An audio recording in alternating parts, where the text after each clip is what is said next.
चलो, good evening, नमस्कार बच्चों। आप सभी का स्वागत है जय जीवा एकेडमी चैनल में। बच्चों जो कि शिक्षक परिवार से जुड़ा है, और बच्चों आज की ये जो क्लास है आपके लिए बहुत ही महत्वपूर्ण होने लगी है। ठीक है, तो जैसा कि हमने आपको बताया था पिछली क्लास में, तो जैसा हमने देखा था कि प्रयत्न के आधार पर, तो इसमें जो है प्रयत्न के आधार पर जो होते हैं वो दो प्रकार के होते हैं। ठीक है, कितने होते हैं? दो।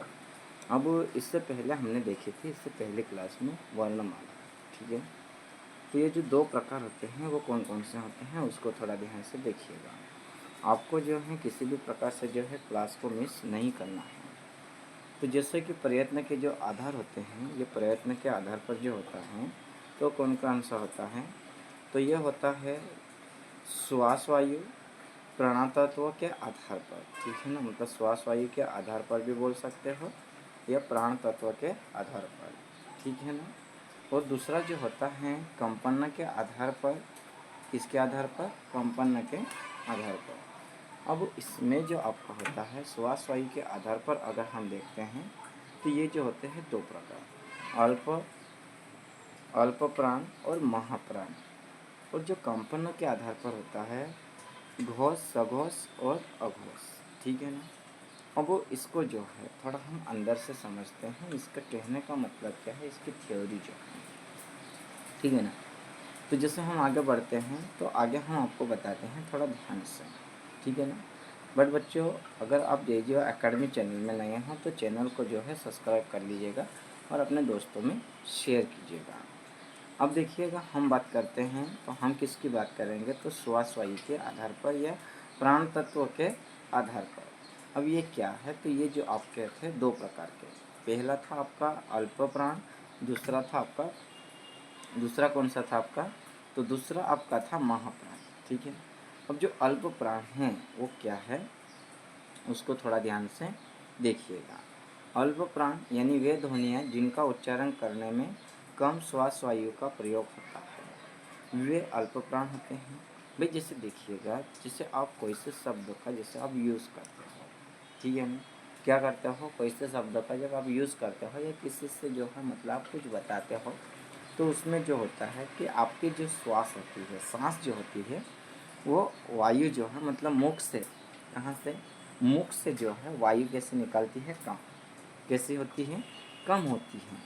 तो जो इसका कहने का मतलब ही ये है, क्या है इसका कहने का मतलब? इसका कहने का मतलब ही ये है, थोड़ा ध्यान से देखो। ठीक है। अब इसमें आपको देखिएगा कि वे ध्वनियाँ जिनका उच्चारण, मतलब कोई सी ध्वनियाँ जिसे आप किसी शब्द का यूज करते हो, बोलते हो, तो करने में जो आप उसको बोलते हो उस समय क्या होता है? कम श्वास वायु का प्रयोग होता है। क्या होता है? कम श्वास वायु का मतलब जब मुख से जो होता है मतलब कम हवा निकलती है। ठीक है ना। अब जैसे हम इसकी बात करते हैं तो इसके जो वर्ग होते हैं, ठीक है ना, तो प्रत्येक वर्ग का जो होता है तो वो क्या है? तो देखिएगा, जैसे हम देखते हैं प्रत्येक वर्ग में, तो प्रत्येक वर्ग में पहला होता है, तीसरा और पांचवा ये होता है। अब इसकी जब हम बात करते हैं पहला, तो पहला कौन सा होता है? तो पहला होता है क, ग, अंग। ठीक है ना। जब आप इन वर्णों का जब आप यूज करते हो ना, तो इससे क्या होता है कि इसकी जो श्वास जो होती है, श्वास वायु जो होती है वो कम निकलती है। क्या करती है? कम निकलती है। अब इसमें हम देखते हैं कि अल्प प्राण जो होते हैं वो कितने होते हैं। ठीक है। तो अल्प प्राण की अगर बात की जाए तो अल्प प्राण आपके होते हैं 30। कितने होते हैं? 30। ठीक है ना। अब जैसे ध्यान से देखिएगा, थोड़ा आगे और हम बढ़ते हैं, तो ये जो इसके होते हैं ना, ये क्या होते हैं? ये प्रत्येक वर्ग का मतलब जैसे पहला हो गया, क्या हो गया? पहला हो गया, तीसरा और पांचवा, तो ये इसके क्या है? तो ये इसके वर्ण है। ठीक है ना। ये देखिएगा। ठीक है। अब जैसे हम आगे बढ़ते हैं तो आगे क्या दिया है, अगर आपको एग्ज़ाम में क्वेश्चन पूछ लिया कि अल्प प्राण होते हैं तो कितने होते हैं, तो आपको बताना है 30 होते हैं। और इसमें जो सभी स्वर होते हैं वो कितने होते हैं? 11 होते हैं। इसमें जैसे जो होते हैं तो य, र, ल, व। अब हम बात करते हैं महाप्राण। किसकी बात करेंगे? महाप्राण। तो महाप्राण क्या है उसको थोड़ा ध्यान से समझो। भाई अगर आपको एग्ज़ाम में क्वेश्चन ये आ जाता है कि अल्पप्राण कितने होते हैं, अल्पप्राण क्या होता है, तो आपको जो है मतलब क्या करना है, तो अल्पप्राण कितने होते हैं तो आपको 30 लगाना है। और अल्पप्राण क्या है, तो जिससे क्या होता है कि किसी मतलब वे ध्वनि है जिसका उच्चारण करने में क्या होता है, मतलब उच्चारण करते समय जो होता है कम कम श्वास वायु का उपयोग होता है, ठीक है ना। अब इसमें देखो महाप्राण क्या है उसको थोड़ा ध्यान से देखो। तो वे ध्वनि है जिनका उच्चारण मतलब महाप्राण में जो होता है तो क्या होता है, तो महाप्राण में किसी ध्वनि का जब उच्चारण करते हैं तो श्वास वायु का प्रयोग ज़्यादा होता है, अधिक होता है, ठीक है। अब आपको ये क्वेश्चन आता है, तो अब जो प्रत्येक इसके वर्ग जो होते हैं ना, तो कौन कौन से होते हैं, तो महाप्राण और जो अल्पप्राण, तो महाप्राण में दूसरा होता है ना, और कौन सा होता है, चौथा होता है, ठीक है। अब पूछे कि ये जो आपके महाप्राण हैं ये कितने होते हैं, ठीक है। तो महाप्राण आपको बता दें, आपके जो महाप्राण होते हैं ये कितने होते हैं, ये 14 होते हैं, ठीक है ना। कितने होते हैं, 14। अब उसी तरह हम बढ़ते हैं आगे, थोड़ा उसको भी ध्यान से देखिए, ठीक है। अब देखो इसमें घोष या कंपन, तो घोष जो होता है मतलब सघोष और अघोष। तो घोष सघोष जो होता है वो क्या है, तो इसमें क्या होता है कि जब किसी शब्द का मतलब जिनके उच्चारण में घोष या कंपन अधिक होता है। कंपन कैसे, मतलब जैसे आप मतलब किसी शब्द का यूज़ करते हो या उसका जो है मतलब उच्चारण करते हो, तो उसमें क्या होता है, तो उसमें जो है कंपन ज़्यादा होता है। कैसा होता है, ज़्यादा होता है, तो वहाँ पर जो है आपका घोष होता है, सघोष होता है, ठीक है ना। अब सघोष या घोष आप इसको जो है आप दोनों बोल सकते हो। अब इसके जो वर्ग होते हैं, तो इसका जो वर्ग, तो प्रत्येक वर्ग का, तो कौन कौन सा इसके वर्ग होते हैं, तो इसके होते हैं तीसरा होता है, चौथा और पांचवा। अब इसमें आपको अगर पूछ लेता है सघोष कितने होते हैं, तो सघोष इसमें होते हैं 31। कितने होते हैं, 31 यानी कि 31 होते हैं। इसमें जो स्वर होते हैं तो कौन से होते हैं, तो य र ल व ह, ये कितने होते हैं, ये 5 होते हैं। सघोष में स्वर के अगर आपको पूछ ले तो कितने होते हैं, तो 5 होते हैं, ठीक है। सघोष का वर्ग अगर आपको पूछ लिया जाए तो कौन सा होता है, तीसरा, चौथा और पांचवा होता है। जैसे ग हो गया, घ हो गया, अंग हो गया, ज हो गया, झ हो गया, इ हो गया, ड़ हो गया, ढ हो गया, अण हो गया, द, ध, न, ब, भ, म, ये हो गया। तो इस तरह से जो है आपको वहाँ पर पता रखना है, ठीक है। अब देखो, अब बात करते हैं अघोष की। तो अघोष में क्या होता है, अघोष में मतलब जिनके जब अघोष, जैसे ये जो आपको दिए हुए हैं यहाँ पर ध्यान से देखिएगा, जब इन इन वर्ग का जब आप उपयोग करते हो तो इसमें क्या होता है कि इसमें जो आपका जो कंपन होता है वो कम होता है। कैसा होता है, कंपन जो होता है कम होता है। अब इसमें कौन कौन से वर्ग होते हैं, तो इसमें आपका होता है पहला होता है और दूसरा होता है, ठीक है। तो पहले में जैसे देखिएगा, तो पहले में जैसे क हो गया, च हो गया, ट हो गया, त हो गया, प हो गया।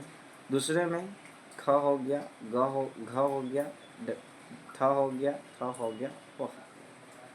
अब इसमें देखो, अब इसमें थोड़ा ध्यान से देखिएगा, तो इसमें जो अघोष होते हैं ना, तो अघोष कितने होते हैं, ध्यान से देखो।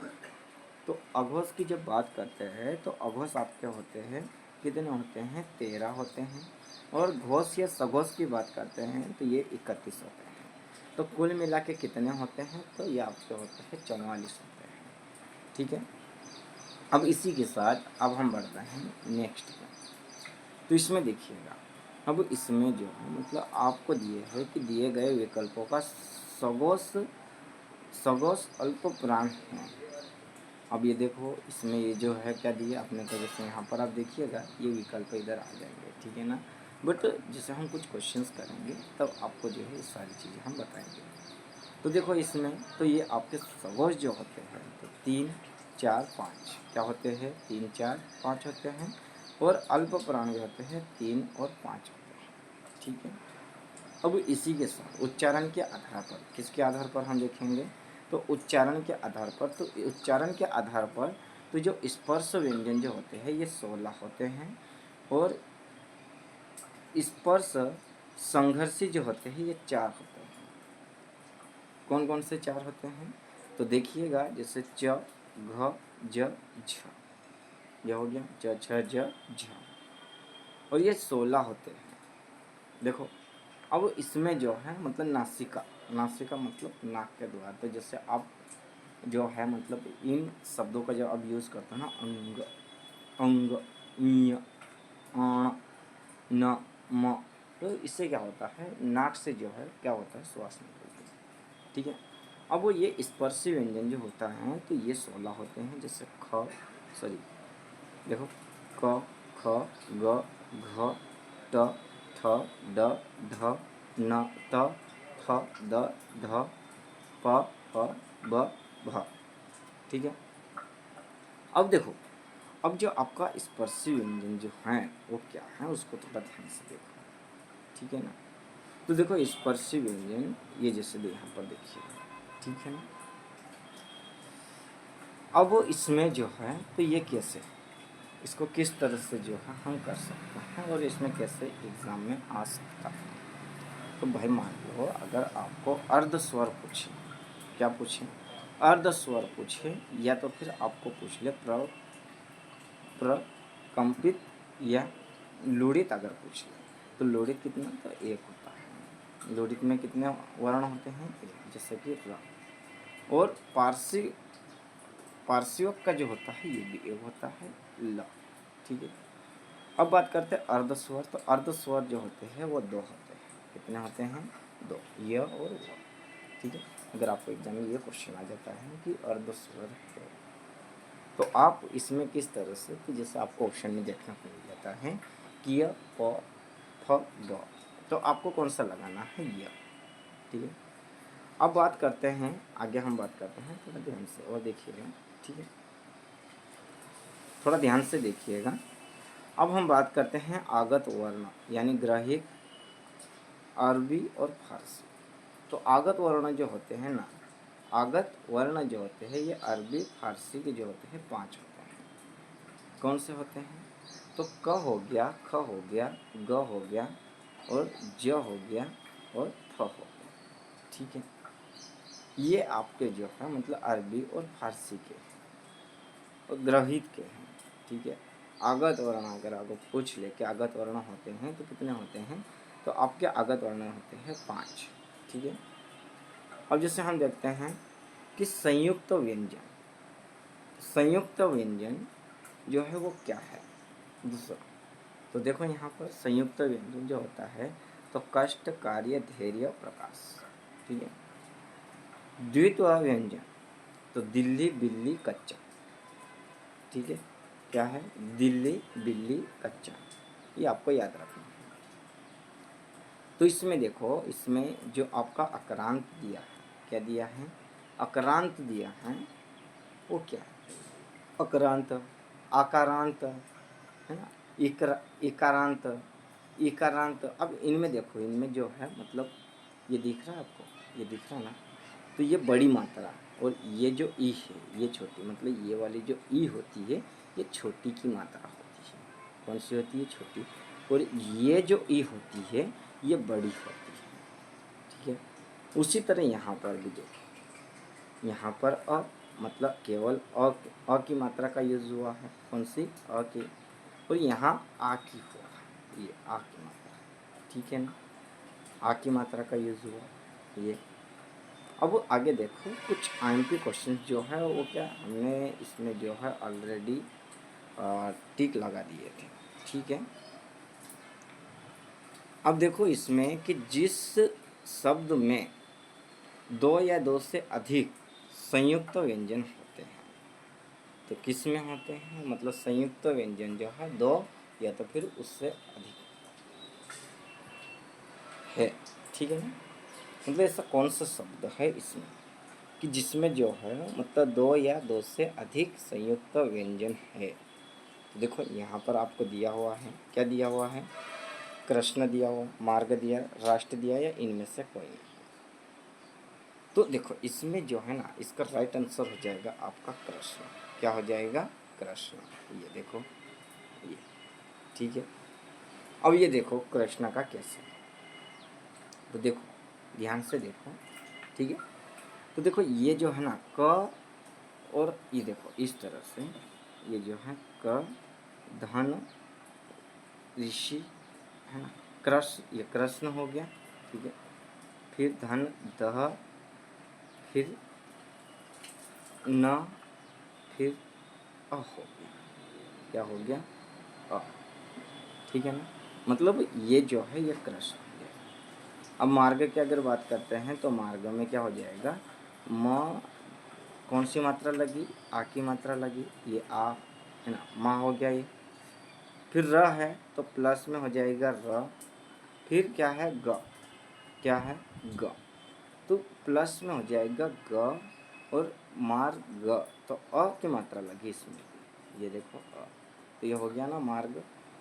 अब उसी तरह राष्ट्र, तो राष्ट्र में भी जो देखो ध्यान से, तो इसमें भी क्या है? तो राष्ट्र में तो पहले र, ठीक है, प्लस में आ की मात्रा, फिर प्लस स, फिर प्लस में हो जाएगा ट, फिर र, फिर अ, तो यह हो जाएगा राष्ट्र, ठीक है ना। अब उसी के साथ अब हम बढ़ते हैं नेक्स्ट पे। नेक्स्ट पे क्या दिया है उसको भी थोड़ा ध्यान से देखो, ठीक है। अब इसमें देखो थोड़ा नेक्स्ट पे दिया है, तो क्या दिया है? हाँ, कौन सा व्यंजन मूर्धन्य नहीं है? इसमें कौन सा ऐसा व्यंजन है जो मूर्धन्य नहीं है? तो ये देखो कौन सा व्यंजन, तो पहला दिया है आपको ल, फिर दूसरा दिया है ट, फिर श, फिर इनमें से कोई, ये दिया है। तो इसमें जो है मतलब मूर्धन्य व्यंजन नहीं है बोला है, तो वो कौन सा हो जाएगा? ल। कौन सा हो जाएगा? ल, ठीक है। अब देखो ऋतु, मतलब ऋषि टू खाना मूर्धन्य, तो ऋ से ऋषि हो गया, ट से ट हो गया, मतलब ट वर्ग, जैसे र, श, है ना, ट, ठ, ड, ढ, न, ठीक है। तो इसका राइट आंसर हो जाएगा आपका ऑप्शन नंबर ए। इसी के साथ अब हम बढ़ेंगे नेक्स्ट क्वेश्चन पे। कौन से क्वेश्चन पे? नेक्स्ट क्वेश्चन पे बढ़ेंगे, जो क्या दिया, ठीक है। कौन सा वर्ण ओष्ठ नहीं है? ओष्ठ नहीं है, तो देखो इसमें आपका ओष्ठ नहीं है बोला, तो जैसे यहाँ पर दिया है प, च, म, और क्या दिया है? ब। तो ये देखो ये जो च, मतलब च वर्ग जो है ना, चार, कितना है? चार, ठीक है। कितने हैं? चार। तो इसमें जैसे देखो प नहीं आएगा, म भी नहीं आएगा, ब भी नहीं आएगा, इसका राइट आंसर चले जाएगा चार, ठीक है। अब इसी के साथ अब हम बढ़ते हैं, ठीक है। ये क्वेश्चन जो है मतलब आपके लिए हमने बनाए थे, कुछ क्या है कि इसमें राइट लग चुका है, ठीक है। तो हम आगे बढ़ते हैं, क्वेश्चंस को बाद में करेंगे, ठीक है ना, जब आपका जो है मतलब आप टॉपिक की बात करते हैं। अपना मेन क्या है? टॉपिक। अब टॉपिक जो है दूसरा टॉपिक आपका होता है शब्द विचार। क्या है? शब्द विचार। अब शब्द विचार क्या है? ठीक है, शब्द विचार क्या है? अब इसमें अगर पूछता है कि शब्द क्या है, शब्द क्या है, तो इसमें देखो ध्यान से, शब्द जो है एक भाषा है, ठीक है। अब भाषा जो होती है, तो ये देखो यहाँ से ये भाषा जो है, पहला हो गया वर्ण, वर्ण, फिर शब्द, फिर वाक्य। क्या हो जाएगा? वाक्य। अब भाषा का जब यूज़ करते हैं, ठीक है, क्या करते हो? भाषा का यूज़, मतलब भाषा जब आप सीखते हो ना, मतलब बच्चे जब भाषा सीखते हैं तो उससे पहले क्या सीखते हैं? तो उससे पहले जब छोटे बच्चे होते हैं तो वो क्या सीखते हैं? तो उससे पहले जो है मतलब हिंदी के कुछ वर्ण सिखाना पड़ता है, जैसे एक एक जो वर्ण होते हैं, छोटे छोटे अक्षर जो होते हैं वो। फिर धीरे से फिर क्या होता है कि वर्ण जो होता है ना, एक समूह सार्थक है। क्या है? समूह, सार्थक और निर्थक है। अब इससे देखो वर्ण, फिर बच्चे जैसे वर्ण सीख जाता है, वर्ण के बाद में फिर बच्चा क्या करता है, छोटे छोटे शब्द बनाना सीखता। ठीक है, जैसे मान लीजिएगा जैसे क सीख गया, क से जैसे का में आ की मात्रा लगी, ये सीखा। ठीक है, फिर इसमें जैसे हम जो है मतलब इसमें ई की मात्रा लगी, फिर बड़ी ई की लगी, इस तरह से जो है बच्चा सीखता है। अब इसके बाद जो है कुछ शब्द, जैसे हमने बच्चे को कहा कि बेटा का, धन का, अब ये बच्चा देखो मात्रा जब सीख चुका है बच्चा, का आ की मात्रा लगी यहाँ पर, कौन सी आ की मात्रा लगी है, तो बच्चा ये सीख चुका, तो ये पढ़ेगा का। तो यहाँ पर जो है बच्चा क्या करेगा, छोटा सा शब्द बना दिया, का एक शब्द बना दिया। अब शब्द से जैसे मतलब मान लो कि बच्चा जो है जिस शब्द, छोटे छोटे शब्द बनाना सीख गया है, अब बच्चे को जो है मतलब कुछ वाक्य बनाना आप सिखाना चाहते हो। तो जैसे देखो, अब जैसे आ की मात्रा बच्चा सीख गया, अब देखो इसमें काका, तो देखो यहाँ पर जो है काका है, काका खाना, खाना खा खा रहे हैं। देखो इसमें एक ही मात्रा लगी, इसमें भी आ की लगी, इसमें भी आ की लगी, इसमें भी, इनमें सब में आ के लगा। तो देखो ये वाक्य बना कि नहीं बना। ठीक है, इस तरह से क्या होता है, बच्चा जो है भाषा को सीखता है। ठीक है, अब देखो शब्द, तो शब्द क्या है उसको भी थोड़ा ध्यान से देखिए। शब्द जो होता है ना, ये वर्णों का सार्थक समूह शब्द कहलाता है। मतलब वर्णों का जो एक छोटा सा समूह होता है, जैसे कि क हो गया, ख हो गया, ग हो गया, घ हो गया, ये एक छोटा सा समूह है। ठीक है ना, और इसी समूह को जो है शब्द कहते हैं। क्या कहते हैं, शब्द। अब बात करते हैं अर्थ के आधार पर भाषा की सबसे छोटी इकाई क्या होती है। तो जब अर्थ के आधार पर अगर पूछे, जब मान लो अगर आपको जो एग्जाम में ये क्वेश्चन आता है कि अर्थ के आधार पर भाषा की सबसे छोटी इकाई होती है, तो कौन सी होती है, वो शब्द। ये मान लो कि अगर आपको पूछ लिया जाए कि वर्णों का सार्थक समूह क्या कहलाता है, तो क्या कहलाता है, तो शब्द कहलाता है। सीधी सी बात है। ठीक है ना, अब आगे देखो, आगे हम बात करते हैं पद। शब्द का प्रयोग वाक्य में करने पर, मतलब शब्द का प्रयोग जो होता है वाक्य में करने पर शब्द ही पद कहलाते हैं। जैसे मान लो कोई सा शब्द है, ठीक है, इस शब्दों का प्रयोग जो है मतलब किस में करते हैं, वाक्य में। जो वाक्य में शब्दों का प्रयोग करते हैं तो उसे क्या कहते हैं, पद कहते हैं। क्या कहते हैं, पद कहते हैं। जैसे देखिएगा, तो जैसे कमल, कमल, कमल, ये देखो ये हो गया कमल। ठीक है, कमल, तो कमल क्या हो गया, ये कमल पद है। और पढ़ता है, क्या है, पढ़ता है, तो देखो ये कमल पद हो गया, पढ़ना पद हो गया, फिर है क्या हो गया, पद। मतलब एक वाक्य बना कि नहीं बना, बन चुका ना। अब उसी प्रकार से जो है हम आगे देखते हैं, तो शब्दों का वर्गीकरण, इसका शब्दों का जो है ये वर्गीकरण हम देखेंगे। अब शब्दों का वर्गीकरण है वो क्या है, तो पहला होता है उत्पत्ति के आधार पर, रचना के आधार पर, अर्थ के आधार पर, परिवर्तन या रूपांतरण के आधार पर।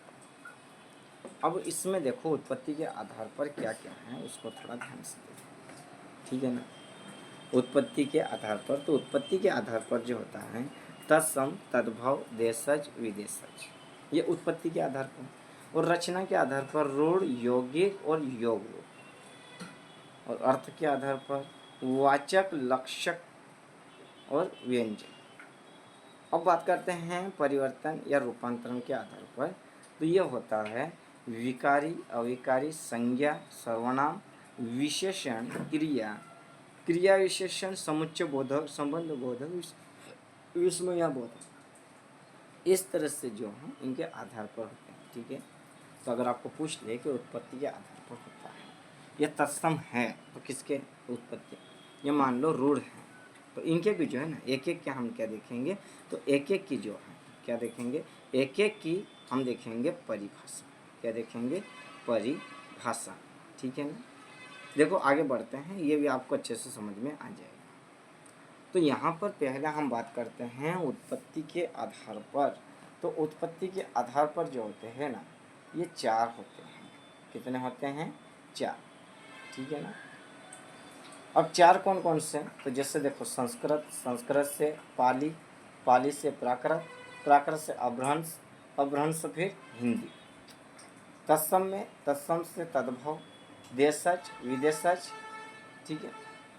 फिर उसके बाद जो है पर्वत, पहाड़, है ना, फिर डूंगर, ये इस तरह से बना। अब इसमें जो है आगे देखो, तत्सम यानी अर्ध तत्सम तद्भव।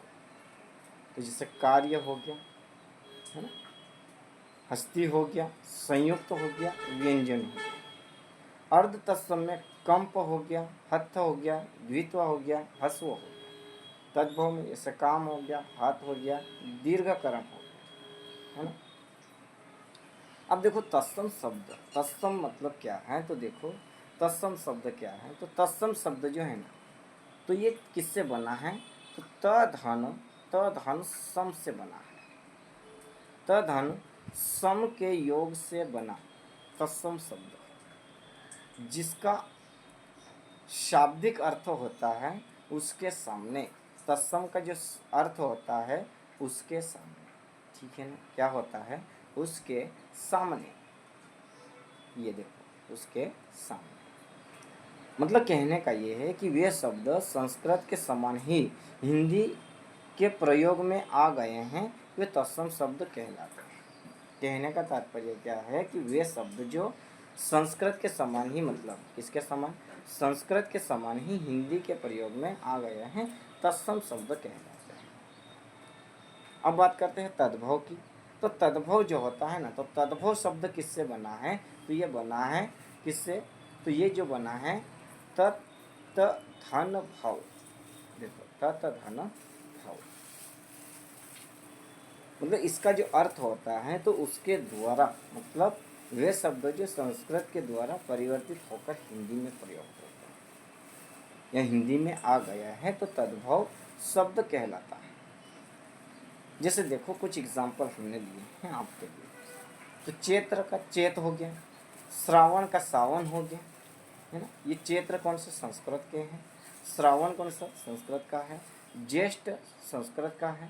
अश्विन ये भी हो गया, आम्र ये भी संस्कृत। लेकिन अभी हिंदी का, जैसे चैत्र का चैत हो गया, सावन का सावन हो गया, श्रावण का, है ना, अश्विन का अश्वज हो गया, और ज्येष्ठ का जेठ हो गया, और आम्र का आम हो गया।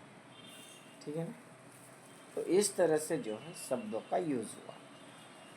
अब हम बात करते हैं शब्द विचार। तो शब्द विचार हमने आपको बता दिए हैं, है ना, वर्गों के आधार पर हमने बता दिया है, उत्पत्ति, रचना, अर्थ, है ना। फिर जैसे तत्सम, तद्भव, देशज, विदेशज ये होते हैं। ठीक है। अब आगे देखो, तो तत्सम मतलब क्या होता है? उसके सामने संस्कृत के शब्द। और तद्भव का मतलब क्या होता है? तो उसके द्वारा, संस्कृत के द्वारा। मतलब क्या है? संस्कृत के द्वारा या उसके सामने। देखो, कुछ शब्द होते हैं, तो जैसे हम आपके लिए लेकर आए हैं, जैसे काफ़ी ऐसे जो एग्ज़ाम में आने जैसे। तो देखो, हमने आपको बताया ना, आम्र का आम हो गया, क्या हो गया? आम्र का आम हो गया, है ना। अम्लक का आंवला हो गया, अग्नि का आग हो गया, चंद्र का चांद हो गया, चंद्रिका का क्या हो गया? चांदनी हो गया, सूर्य का सूरज हो गया, पर्वत का पहाड़ हो गया। ठीक है ना। ये जैसे यहाँ पर हम देखते हैं, इष्टिका का ईट हो गया, अग्निष्ट का अगंती हो गया, सॉरी आगट्टी हो गया, अम्लिका का इमली हो गया, आम चूर्णा का आमचूर हो गया। इस तरह से जो होते हैं शब्द होते हैं। ठीक है। फिर और हम लेकर आए हैं टेंशन। जैसे देखो, स्वातिका का सेब हो गया, छाया का छाव हो गई, ग्राम का गांव हो गया, मुख का मुंह हो गया, अक्षी का आग हो गया, नींबू का नींबू हो गया, नींब का नीम हो गया। फिर विवाह, देखो विवाह को पहले क्या विवाह होता है संस्कृत में? विवाह। तो अभी हम बोलते ब्याह। प्रतिछाया का परछाया, है ना। सहेलिनी का सहेली हो गया, पूजवधु का पतवा हो गया, परीक्षा का परख हो गया, क्षेत्र का खेत हो गया, इस तरह से। ठीक है, ऐसे बहुत सारे हम शब्द लेकर आए। अब हम बात करते हैं देशज शब्द। कौन से? देशज। देशज शब्द क्या है उसको भी थोड़ा ध्यान से देखो। तो देशज शब्द जो होता है देश धन ज के योग से बना है। और देश का शाब्दिक अर्थ क्या होता है? तो क्षेत्र विशेष तथा ज का शाब्दिक अर्थ होता है, यानी कि जन्म लेना। क्या होता है? जन्म लेना। ठीक है ना। मतलब कहने का ये है कि वे शब्द जो एक निश्चित भूभाग में प्रचलन में आए और धीरे धीरे उनका प्रयोग हिंदी भाषा में होने लगा, वे देशज शब्द के। भी देखो क्या हुआ कि ऐसे कुछ शब्द जो है मतलब भूभाग में क्या हुआ? प्रचलित हुआ। मतलब प्रचलित मतलब बहुत ज़्यादा प्रसिद्ध हो गए। फिर धीरे धीरे जो है उनका प्रयोग किस में होने लगा? तो हिंदी में होने लगा। तो देखो देशज शब्द भी देख लो कौन कौन से होते हैं, उसको भी थोड़ा ध्यान से। ठीक है, अब उसको देखो। यहाँ पर देखो हमने देशज शब्द लिए हैं यहाँ पर आपके लिए। ठीक है ना। अब ये देखो देशज शब्द, जैसे देखो चिमटा, लून, लोटा, डोरी, है ना, भचीड़, फिर रेवड़, लोटी, जूतिया, है ना, क्या जूतिया, फिर क्या हो गया? पाट, चुटकी, घाघरा, लुंगड़ी, है ना, लुगड़ी, लुगड़ो, और क्या हो गया? चोली, ओड़स, ठीक है ना, फटाफट, धड़ाधड़, लज, लबालब। ये इस तरह से ये कौन से शब्द हो गए? ये आपके हो गए देशज। अब हम बात करते हैं विदेशज। कौन से? विदेशज। विदेशज जो होता है ये क्या है? तो ये जो है आपका मतलब वे शब्द क्या है? वे शब्द जिनका दूसरी भाषाओं से ग्रहण कर लिया, ये विदेशज। मतलब ऐसे शब्द होता है जिनका मतलब क्या है? मतलब जिनका हम क्या करते हैं? दूसरी भाषा से भी उसका यूज़ करते हैं। ठीक है। अभी जैसे जो है मतलब देखो एक एग्जांपल के तौर पे, ठीक है ना, एग्जांपल के तौर पे क्या है कि देखो अभी जैसे मतलब जो है ना हम मतलब जैसे बाहर रहते हैं, ठीक है ना, तो हम ऐसे कुछ ऐसे वर्ड्स का यूज़ करते हैं दिन में कई, ठीक है ना, इंग्लिश के वर्ड्स जैसे, या इंग्लिश के अलावा दूसरे वर्ड्स का भी यूज़ करते हैं। जैसे देखो रेल, रेल जो है अंग्रेजी के विदेशी शब्द है, बाहर से आया हुआ शब्द है। ठीक है, बस भी बाहर से आया हुआ है, कार भी, jeep, truck, engine, driver, conductor, collector, magistrate, pen, coffee, register, book, school, college, ये सब बाहर से आए हुए शब्द हैं अंग्रेजी के। यूनिफॉर्म, चेक बुक, ड्राफ्ट, है ना, मनी काउंटर, इंजीनियर या पुलिस, मैनेजर या क्लर्क, ये सब कौन से शब्द है? ये अंग्रेजी मतलब विदेशी शब्द है। अब अरबी और फारसी शब्द कौन कौन से? तो देखो अरबी और फारसी भाई आपको देखो एग्ज़ाम में जो है ना मतलब जैसे जैसे आप बोलते हैं मतलब लेडीसन बोलती है, ठीक है बच्चा, लेडीसन क्या बोलती है कि जैसे आप जानते हो ना कि जब किसी कोई पूछता है ये कौन है आपके साथ, तो बोलती है मेरा आदमी है। क्या बोलती है? मेरा आदमी है, यही बोलती है ना। तो ये देखो ये आदमी, तो ये कौन सा शब्द है? ये अरबी फारसी शब्द है। या कोई आदमी बोलता ना ये मेरी औरत है या ये मेरी औलाद है। ईमान, कौन सा? ईमान, इज्जत, शादी, इत्र, गुलाब, किताब, मुहावरा, लिफाफा, हिंदी, ये कौन से शब्द हैं? तो ये आपके अरबी फारसी शब्द है। ठीक है ना।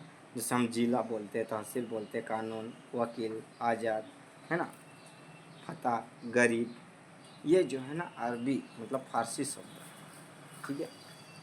अब देखो चीनी भाषा में, इसमें चीनी भाषा में तो जैसे चाय, चीनी, लीची, ये चीनी। जर्मन के कौन से शब्द होते हैं भाई? अगर मान लो चाय कौन से भाषा का शब्द है तो देखो आपको पता होना चाहिए ये चीनी का है। या लीची पूछे तो ये भी चीनी का है। अब आपको बताते हैं जर्मन। तो देखो, किंडरगार्टन ये जर्मन का शब्द है। जातिवाद ये भी जर्मन का है। नासीवाद ये भी जर्मन का है। ठीक है ना। जैसे अभी बोलते हैं ना कि एकेडमी, ये जैसे हम कोचिंग का जो बोलते हैं ना कि ये एकेडमी है, वो एकेडमी है, तो ये सब यूनानी शब्द हैं। कौन से हैं? यूनानी शब्द। ठीक है ना। अब देखो, संकर शब्द यानी कि मिश्रण, इसमें जो होता है मिश्रण, संकर मतलब मिश्रण जो होता है, मिलावट होता है। ठीक है। तो संकर शब्द क्या है? तो वे शब्द जो अलग अलग भाषाओं के योग से बने हैं, वे संकर शब्द। हमने आपसे कहा ना कि ये मिलावटी शब्द, मिश्रण करना मतलब मिलावटी करना। तो जैसे ये देखो, ये रेलगाड़ी है ना, सिनेमा घर, टिकट घर, फिर अश्रु गैस, रसोई घर, डाक घर, फिर जांच करता, ये कौन से शब्द है? संकर शब्द है, मिलावट शब्द है। ठीक है ना। अब बात करते हैं रचना के आधार पर। तो रचना के आधार पर जो है 3 प्रकार होते हैं। कितने होते हैं? 3। रूढ़ होता है, यौगिक होता है, योग रूढ़ होता है। रूढ़ में जो होता है तो जैसे परिवर्तन, मूल रूप, संधि, उपसर्ग, प्रत्यय, है ना, लंबा उदर, ये आपके रूढ़ शब्द है। और यौगिक कौन से? तो संधि, उपसर्ग, प्रत्यय, लंबोदर, ये आपके यौगिक शब्द हैं। फिर हम बात करते हैं योग रूढ़। तो योग रूढ़ में क्या होता है? बहुव्रीहि, पेड़, कक्षा, ये जैसे राजेश, आजुबाहु, है ना, ये जो होते हैं आपके योग रूढ़ शब्द है। ठीक है। अब पहले हम बात करते हैं रूढ़ शब्द किसे कहते हैं। तो रूढ़ शब्द क्या है कि वे शब्द, ये देखो, वे शब्द जो अपने मूल रूप में आते हैं, मतलब कहने का यह है कि जिनका संधि, उपसर्ग व प्रत्यय के आधार पर विच्छेद नहीं हो, वे रूढ़ शब्द कहलाते हैं। जैसे देखो, जैसे पेड़, तना, रोटी, दूध, जल, छाछ, हाथ, पैर, कान, है ना, नाक, शरीर, किताब, सड़क, दुकान, मकान, ये रूढ़ शब्द हैं। कौन से शब्द हैं? रूढ़ शब्द। अब बात करते हैं यौगिक शब्द। किसकी बात करेंगे? यौगिक। यौगिक क्या है? तो वे शब्द जिनका उपसर्ग प्रत्यय के आधार पर विच्छेद हो, वे यौगिक शब्द कहलाते हैं। जैसे देखो, राजेश हो गया, गणेश हो गया, फलदार, दुकान वाला, विद्यालय, धैर्य, शौर्य, काव्य, प्रेम सागर, ये आपके यौगिक रूढ़ शब्द, सॉरी यौगिक शब्द है। ठीक है। अब आगे देखो, योग रूढ़ शब्द कौन सा है? योग रूढ़ शब्द। ठीक है। अब जो योग रूढ़ शब्द है ना, वो क्या है उसको थोड़ा ध्यान। वे शब्द जो योग होकर अन्य अर्थ में रूढ़ हो जाते हैं। मतलब देखो, ये योग शब्द तो है लेकिन उसका जो है मतलब अर्थ अलग नहीं होता। जैसे लंबोदर का लंबा हो जाता है, नीलकंठ का नीला है जो कंठ, है ना, आजानुबाहु, वीणा, वीणा पाणी, सरोज, मनोज या पीताम्बर। ठीक है ना। अब देखो, आगे आगे हम बात करते हैं अर्थ के आधार पर। तो अर्थ के आधार पर कितने होते हैं? 3। वाचक होता है, लक्षक होता है, व्यंजक होता है। व्यंजक में कौन होता है?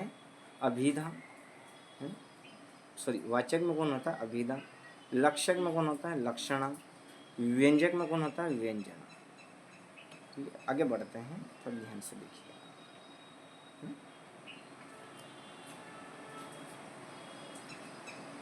ठीक है। तो जैसा कि हम आपको बता रहे हैं, ठीक है। अब जैसे देखो, क्लास जो है ज़्यादा लंबी हो जाएगी, वैसे तो काफ़ी कुछ बचा है। ठीक है। तो आपको जो है मतलब, चलो अर्थ के आधार पर थोड़ा देख लेते हैं। ठीक है। तो अर्थ के आधार पर क्या होता है? रूप परिवर्तन, रूपांतरण के आधार, मतलब विकारी और अविकारी। विकारी में कौन है? तो जैसे इसमें होता है आपकी संज्ञा, सर्वनाम, विशेषण, क्रिया। अविकारी में क्रिया विशेषण, समुच्चय बोधक, समुच्चय बोधक, है ना, और संबंध बोधक, विस्मय बोधक, ये होते हैं। तो विकारी शब्द क्या है उसको थोड़ा ध्यान से देखो। विकारी शब्द क्या हैं? तो वे शब्द लिंग, वचन, काल व कारक के आधार पर परिवर्तन हो, वे विकारी शब्द। मतलब लिंग के आधार पर, लिंग में कौन आता है? जैसे पुल्लिंग होता है, स्त्रीलिंग होता है। वचन में एक वचन, बहुवचन। काल में भूतकाल, भविष्यकाल, वर्तमान काल। ठीक है। तो विकारी शब्द के अगर भेद की बात करते हैं तो विकारी शब्द के 4 भेद होते हैं: संज्ञा, सर्वनाम, विशेषण, क्रिया। ठीक है। अब इसमें देखो तो संज्ञा जो है, संज्ञा किससे बना है ना? संज्ञा क्या है उसको थोड़ा ध्यान से देखो। तो संज्ञा क्या है? संज्ञा शब्द सम धन ज्ञा के योग से बना है, जिनका अर्थ होता है ठीक या अच्छी तरह से जानना। संज्ञा का अर्थ क्या भाई? आप पूछ ले कि ठीक या अच्छी तरह से जानना, ये किसका अर्थ है, ये किस शब्द का अर्थ है? तो आपको जैसे ऑप्शन संज्ञा दे देगा, सर्वनाम दे देगा, विशेषण दे देगा। तो आपको कौन सा टिक करके आना है? संज्ञा। ठीक है, क्या देना है? संज्ञा। अब देखो, संज्ञा का शाब्दिक अर्थ होता है नाम। क्या होता है? शब्द के आधार पर अगर देखें तो इसका जो शाब्दिक अर्थ है नाम होता है। जैसे हिमालय हो गया, सुरेश हो गया, दिनेश हो गया, नदी हो गया, है ना? संज्ञा के संज्ञा के भेद जो होते हैं ना, ये 3 होते हैं। एक व्यक्तिवाचक संज्ञा, जातिवाचक संज्ञा और भाववाचक संज्ञा। कितने होते हैं? 3। जो जातिवाचक होता है तो ये एक होता है समुदायवाचक और द्रव्यवाचक। ठीक है। अब इनको एक एक को थोड़ा समझते हैं, इसका क्या है ना? तो पहला हम देखते हैं, इसकी परिभाषा देखेंगे। क्या देखेंगे? परिभाषा। मतलब जिन शब्दों के द्वारा व्यक्ति, वस्तु, स्थान आदि के नाम का बोध हो तथा मन में भाव या विचार का बोध हो, संज्ञा कहलाता है। क्या कहलाता है? संज्ञा कहलाता है ना? मतलब जैसे किसी व्यक्ति का या किसी वस्तु का या किसी स्थान के जब हम नाम का यूज़ करते हैं तो वो क्या कहलाएगा? संज्ञा। पहला आपका होता है व्यक्तिवाचक संज्ञा। कौन सा होता है? व्यक्तिवाचक संज्ञा। व्यक्तिवाचक संज्ञा क्या है? तो जिन शब्दों के द्वारा एक ही व्यक्ति, वस्तु या स्थान का बोध हो, मतलब एक व्यक्ति या एक स्थान का बोध हो, व्यक्तिवाचक। मतलब जैसे मान लो कोई व्यक्ति है जो एक स्थान, मतलब किसी जगह की बात कर रहा हो, तो वो किस में आएगा? तो वो व्यक्तिवाचक संज्ञा के अंतर्गत आएगा। ठीक है। अब जातिवाचक संज्ञा, जातिवाचक संज्ञा में क्या होता है कि व्यक्ति, वस्तु, स्थान आदि समूह या एक से अधिक होने का बोध। मतलब कैसे? जातिवाचक में क्या होता है कि जो स्थान हो या व्यक्ति हो या कोई वस्तु हो, तो एक से ज़्यादा, अधिक, कैसा? अधिक होने का जब बात की जाती है, अधिक की बात की जाती है, तो वो आपका जातिवाचक संज्ञा। ठीक है। अब आगे देखो, जैसे ध्यान से देखो, जैसे द्वीप में महासागर है ना, और महाद्वीप। जैसे अंडमान, निकोबार, प्रशांत, एशिया। ठीक है। जैसे देश, राज्य, राजधानी, शहर। भारत, राज्य, दिल्ली, जयपुर, कोटा, आगरा, मथुरा। ठीक है ना? इस तरह से जो है मतलब क्या होता है, एक से ज़्यादा की बात होती है तो उसमें जातिवाद संज्ञा का बोध। ठीक है। जैसे डॉक्टर, इंजीनियर, वकील। तो डॉक्टर अमित कौन है? डॉक्टर अमित, डॉक्टर रंजीत, रमेश, है ना? अध्यापक या अध्यापिका, नर्स। जैसे राजेश, सीमा, राधा। नदी, झील, तालाब, पर्वत। जैसे गंगा, कोठारी, बनारस, है ना? फिर झरना, जैसे त्रिवेणी, पार्क। तो ये हो जाएगा अरावली या मेना या चुलिया। ठीक है ना? तो इस तरह से जो है आपको एग्जाम में पूछ सकते हैं। अब जो जातिवाचक जो होते हैं, जातिवाचक जो संज्ञा होती है उसके 2 भेद होते हैं। ठीक है। बट इसको जो है फ्रेंड्स हम नेक्स्ट क्लास में देखेंगे। कौन सी क्लास में देखेंगे? नेक्स्ट क्लास में। ठीक है।